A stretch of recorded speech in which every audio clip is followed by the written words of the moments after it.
Hello friends, welcome to Gauravi lit cram. Friends, जैसा कि आप थंबनेल में देख रहे हैं कि आज हम लोग पढ़ने वाले हैं विलियम शेक्सपियर का सोनेट 29, जो UPPSC LT grade teacher and GIC lecturer के लिए काफ़ी इम्पोर्टेंट टॉपिक है। फ्रेंड्स, ये सिलेबस का इनिशियल स्टेज है। सबसे पहले हम लोग विलियम शेक्सपियर का सोनेट नंबर 29 को देख लेते हैं। तो फ्रेंड्स, ये जो सोनेट नंबर 29 है, सबसे पहले हम लोग इसके टाइटल की बात कर लेते हैं। तो इसका जो टाइटल है वो इस सोनेट का पहला ही लाइन होगा, और जो सोनेट का पहला लाइन है वो है when I am in disgrace with fortune and men's eyes. ठीक है फ्रेंड्स, तो ये पोयम का जो पहला लाइन है वही क्या हो जाएगा, पोयम का पहला लाइन ही इस सोनेट का नाम हो जाएगा, और वो क्या है, when in disgrace with fortune and men's eyes. Okay friends, तो ये जो पहला लाइन है, पहला लाइन ही क्या हो जाएगा, ये पोयम का नाम हो जाएगा, और हम इसको जानेंगे सोनेट 29 के नाम से जानते हैं। तो फ्रेंड्स, ये जो पोयम है या सोनेट है, अगर इस सोनेट की स्टाइल की हम लोग बात करें तो इसको हम लोग इंग्लिश सोनेट या फिर शेक्सपियरियन सोनेट के नाम से जानेंगे। फ्रेंड्स, ये इंग्लिश सोनेट या फिर शेक्सपियरियन सोनेट क्या कहलाता है, तो इस सोनेट में टोटल 14 लाइंस होती हैं। लाइंस कितनी होंगी, 14। और ये जो 14 लाइंस हैं ना, ये 14 लाइंस डिवाइड हुए रहते हैं। ये जो 14 लाइंस होंगे फ्रेंड ना, ये जो 14 लाइंस होंगे, 40 लाइंस, ये 40 लाइंस डिवाइड होंगे, फोर्थ पार्ट में डिवाइड होंगे ना, 4 4 4 एंड 2। ठीक है, तो ध्यान रखना, ये जो पहला स्टैंजा होगा फ्रेंड वो 4 लाइंस का होगा, ये भी 4 लाइंस का ही होगा, ये भी क्या होगा, 4 लाइंस का होगा। जो 4 लाइंस के स्टैंजास होते हैं फ्रेंड उनको हम लोग क्वैट्रेंस बोलते हैं। क्या बोलेंगे, उनको हम लोग बोलेंगे क्वैट्रेंस। और जो लास्ट का लाइन होता है इसको हम लोग बोलेंगे कपलेट बोलेंगे। और ध्यान देना फ्रेंड्स, ये जो कपलेट होता है इंग्लिश सोनेट में, वो कपलेट आप बोल सकते हो कि इस पूरे के पूरे पोयम का क्या होता है, पूरे के पूरे पोयम का होता है कंक्लूजन होता है।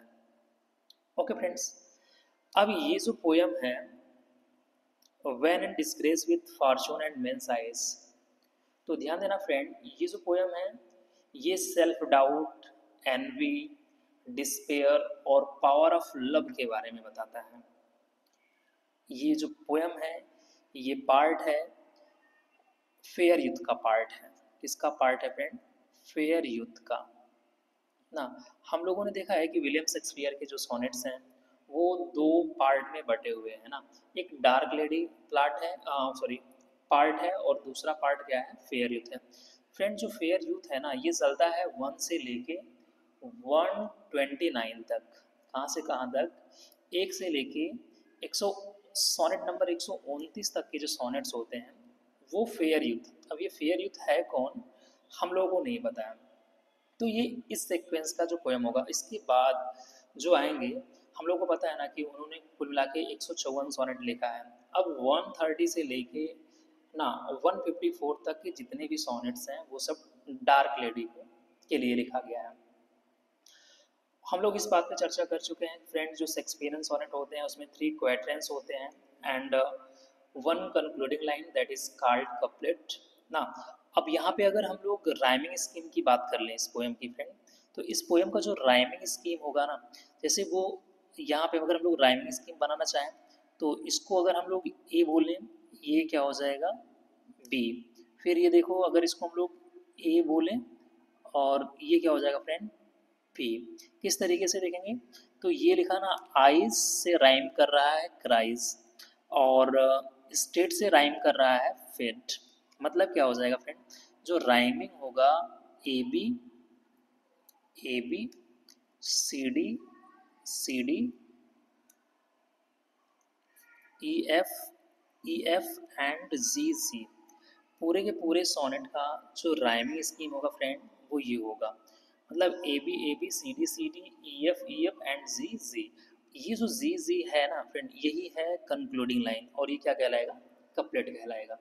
ओके फ्रेंड्स, और एक चर्चा करें इस पे, तो ये जो पोयम है ये आयाम्बिक पेंटामीटर में लिखा गया है। अब आप कहेंगे ये आयाम्बिक पेंटामीटर क्या होता है, तो हम लोग यहाँ पे बात कर लेते हैं आयाम्बिक पेंटामीटर। ठीक है फ्रेंड, आयाम्बिक पेंटामीटर। ओके फ्रेंड, ये जो मीटर होता है ना, हम ऐसे बोल सकते हैं ग्रुप ऑफ बीट। और आयाम का फ्रेंड यहाँ पे मतलब क्या होगा, 2। हम ऐसा बोल सकते हैं जो आयाम्बिक पेंटामीटर होते हैं ना, इसमें 2 बीट्स होते हैं ना, 2 बीट्स होते हैं, मतलब ऐसा बोल सकते हैं हम लोग each line has 5 sets of 2 beats. मतलब हर लाइन में क्या होते हैं, 2 बीट्स के 5 सेट होते हैं। पेंटा का मतलब क्या होता है, पेंटा का मतलब 5 होता है। तो क्या होगा यहाँ पे 5 सेट्स होंगे 2 बीट के, और वो बीट कैसा होगा, पहले अनस्ट्रेस्ड आएगा, अनस्ट्रेस्ड, फिर क्या होगा, फिर होगा स्ट्रेस्ड। ठीक है, अगर जिसका हम लोग उल्टा कर दें फ्रेंड, मतलब पहले अगर स्ट्रेस्ड कर दें और यहाँ पे अनस्ट्रेस्ड कर दें, तो उसको हम लोग बोलते हैं ट्रॉकी बोलते हैं ना, क्या बोलेंगे, उसको बोलेंगे ट्रॉकी। ठीक है फ्रेंड, और यहाँ पे कुछ पोएटिक डिवाइस का भी यूज़ किया गया है इस पोएम में, आगे चल के हम लोग देखेंगे। और वो जो पोएटिक डिवाइस होंगे फ्रेंड, जैसे सिमली का यूज़ किया गया है, अलिट्रेशन का यूज़ किया गया है, एंजाइममेंट का यूज़ किया गया है, इमेजरी का यूज़ किया गया है, तो इन सारे पोएटिक डिवाइस का यहाँ पे प्रयोग किया गया है। हमारे लिए जो इम्पोर्टेंट है फ्रेंड्स वो है पोयम। तो हम लोग पोयम को लाइन बाय लाइन एक्सप्लेन करने का प्रयास करेंगे, पढ़ने का प्रयास करेंगे। ओके, तो यहाँ पे फ्रेंड्स जो पहला लाइन दे के रखा है ना, पहला लाइन क्या बोल रहा है कि व्हेन इन डिस्ग्रेस ना, when in disgrace with fortune and men's eyes. तो जो पोएट है यहाँ पे, जो स्पीकर है ना, वो स्पीकर बहुत ही ज़्यादा डिप्रेस्ड है। डिप्रेस्ड क्यों है, उसको ये लगता है कि व्हेन एंड डिस्ग्रेस्ड, डिस्ग्रेस का मतलब क्या है, वो अपने आप को अपमानित समझता है। मेंस आइज, लोगों की नज़रों में, और भाग की नज़रों में। मतलब अभी जो स्पीकर है, उस स्पीकर का बैड लक चल रहा है, तो उसके बैड लक चलने की वजह से वो लोगों की नज़रों में गिरा हुआ है ना, कोई उसको भाव नहीं देता, हम ऐसा कह सकते हैं। तो पोइट ये बोल रहा है कि when in disgrace with fortune and men's eyes, जब मैं भाग्य की नज़रों में और लोगों की नज़रों में अपनी बेइज्जती महसूस करता हूँ, अपना अपमान महसूस करता हूँ, आई ऑल लोन, मैं एकदम अकेले, विवीप, रोता हूँ, मैं अकेले रोता हूँ, माई आउटकास्ट स्टेट। ये आउटकास्ट स्टेट क्या है कि लोगों ने उसका बाइकाट कर दिया है, आउटकास्ट कर दिया है ना, उसको निकाल दिया है, उसको अपने पास कोई नहीं रखना चाहता है। तो बोलता है कि आई अलोन बीवी माई आउटकास्ट स्टेट। तो मैं अपने इस स्थिति पर, कौन सी स्थिति, आउटकास्ट स्टेट पर मैं क्या करता हूँ, अकेले ही रोता हूँ। एंड ट्रबल, यहाँ पे फ्रेंड ट्रबल का मतलब क्या होता है, परेशान करना। डीप हेवन, तो यहाँ पे हेवन को यानी कि स्वर्ग को कैसा बोला जा रहा है, स्वर्ग को बोला जा रहा है डीप। तो यहाँ पे स्पीकर बोल रहा है कि and trouble deaf heavens with my bootless cries. तो यहाँ पे बूटलेस का मतलब क्या होता है, यूजलेस। तो स्पीकर बोल रहा है कि मैं अपने निरर्थक रोने धोने से, प्रार्थना से ईश्वर को भी क्या करता हूँ, तकलीफ में डालता हूँ, ईश्वर को भी परेशान करता हूँ, जबकि वो मेरी बातों का बिल्कुल ध्यान नहीं देते हैं। And trouble deep even, deep even का मतलब क्या होता है, वो स्वर्ग को बहरा बोल रहे हैं। स्वर्ग में कौन रहता है, ईश्वर। मतलब स्पीकर ये बोलना चाहता है कि भगवान को भी उसकी मुसीबत नहीं दिख रही है, भगवान को भी उसकी तकलीफ नहीं दिख रही है, वो यूजलेस एफर्ट कर रहा है।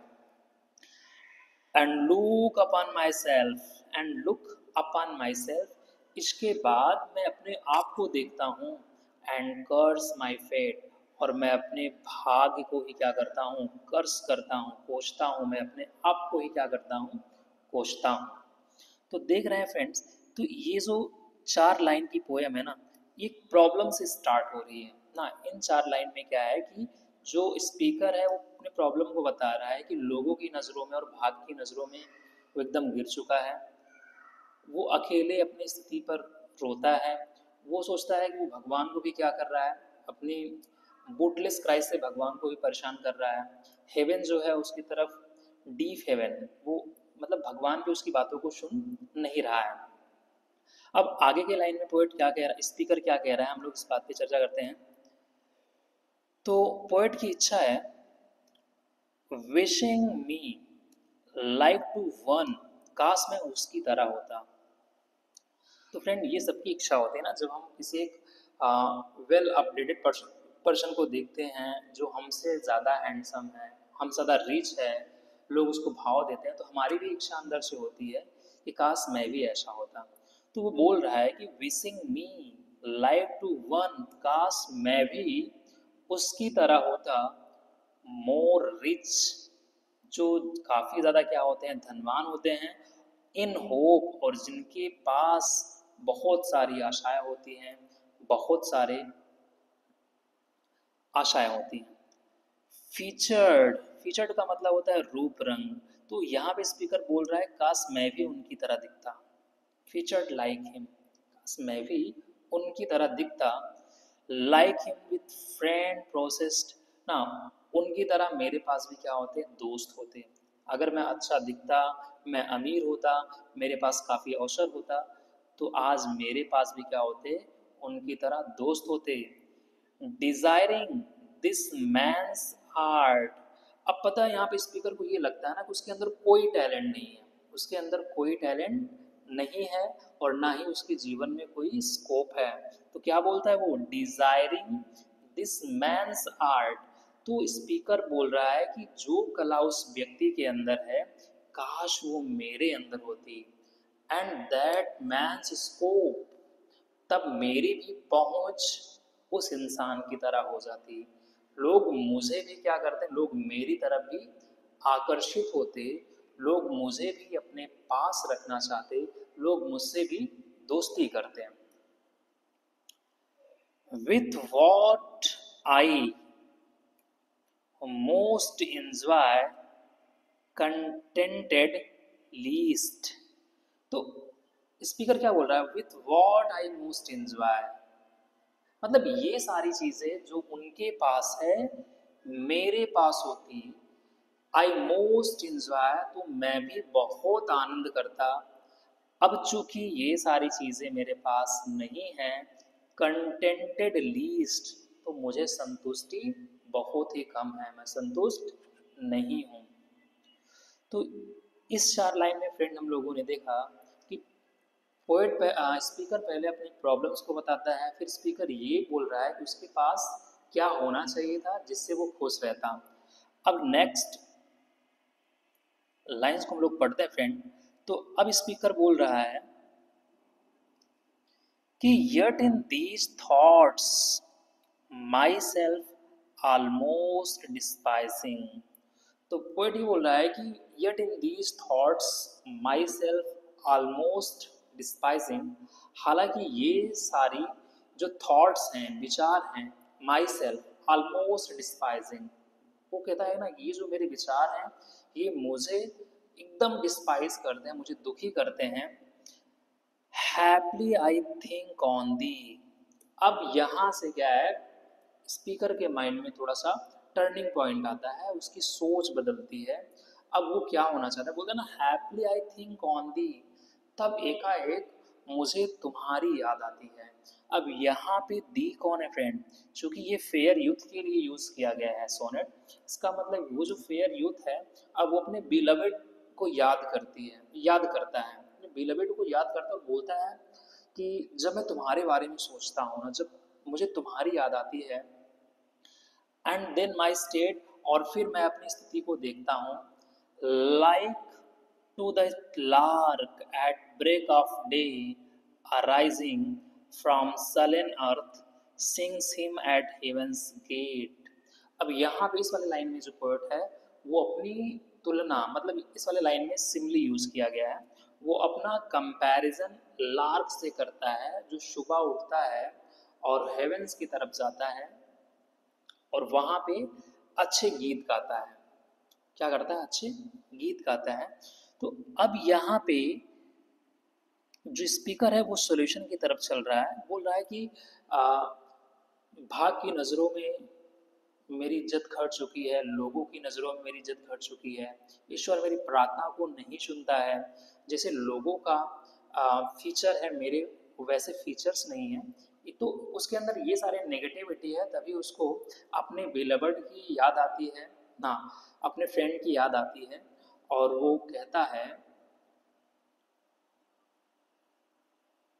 For thy sweet love remembered, जब मुझे तुम्हारे स्वीट लव की याद आती है, सच वेल्थ ब्रिंग्स, तो बोलता ना इतनी सारी धन संपत्ति मेरे पास आ जाती है, that then I scorn to change my state with things, तब मैं अपनी स्थिति को बदलने के बारे में बिल्कुल भी नहीं सोचता। मैं सोचता हूँ कि मैं जैसा हूँ वैसा ठीक हूँ। ओके फ्रेंड्स, तो आई थिंक आपको ये सारी बातें समझ में आई होंगी।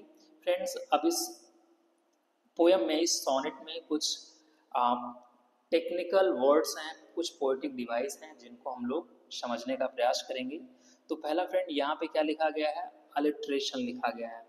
अलिट्रेशन का मतलब क्या है कि alliteration is the repetition of a letter और sound at the beginning of multiple words.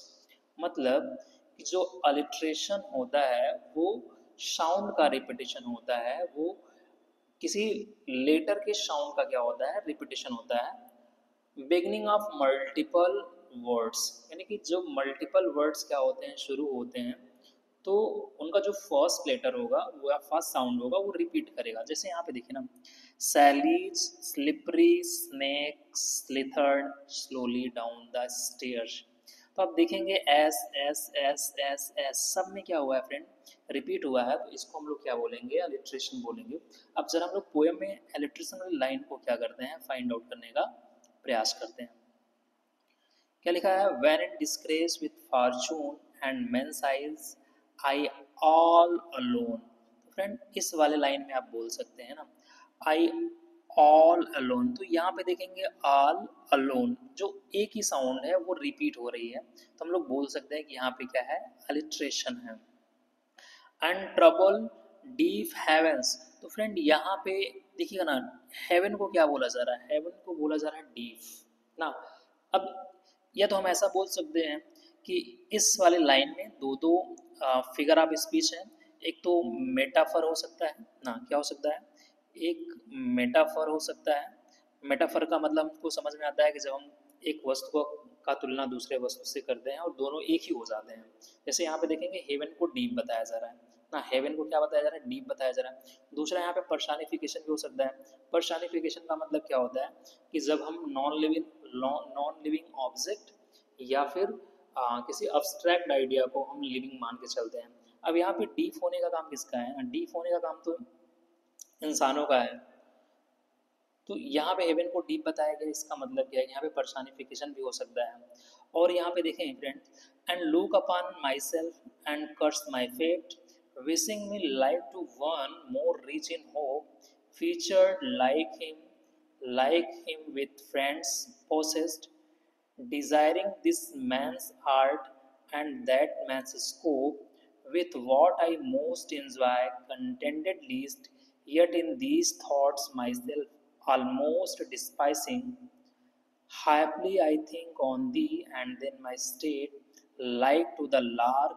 अब यहाँ पे इस वाली लाइन में देखेंगे फ्रेंड्स, जो लिखा है लाइक टू द लार्क ना, इस वाले लाइन में क्या यूज किया गया फ्रेंड, यहाँ पे यूज किया गया सिमली। सिमली का मतलब क्या होता है कि when two different kinds of object are compared with the words like as so as ना, जब क्या होता है कि दो डिफरेंट टाइप के ऑब्जेक्ट का हम कंपैरिजन करते हैं, उनमें कोई क्वालिटी सेम होती है, तो उसे हम लोग क्या बोलते हैं, सिमली बोलते हैं। तो इस वाले लाइन में क्या है फ्रेंड, इस वाले लाइन में है सिमली। अब नेक्स्ट अगर हम लोग देखें, from sullen earth sings hymns at heaven's gate. अब इस वाले फ्रेंड लाइन में देखो फ्रेंड्स, हेवेंस गेट, अब हेवन में गेट है कि नहीं है, यहाँ पे इमेजिन किया जा रहा है। इसका मतलब ये है कि इस वाले लाइन में कौन सा parts of figure of speech है, तो फ्रेंड वो है इमेजरी। ओके फ्रेंड्स, तो आई थिंक आपको ये पोएम समझ में आया होगा, विलियम शेक्सपियर का सोनेट 29।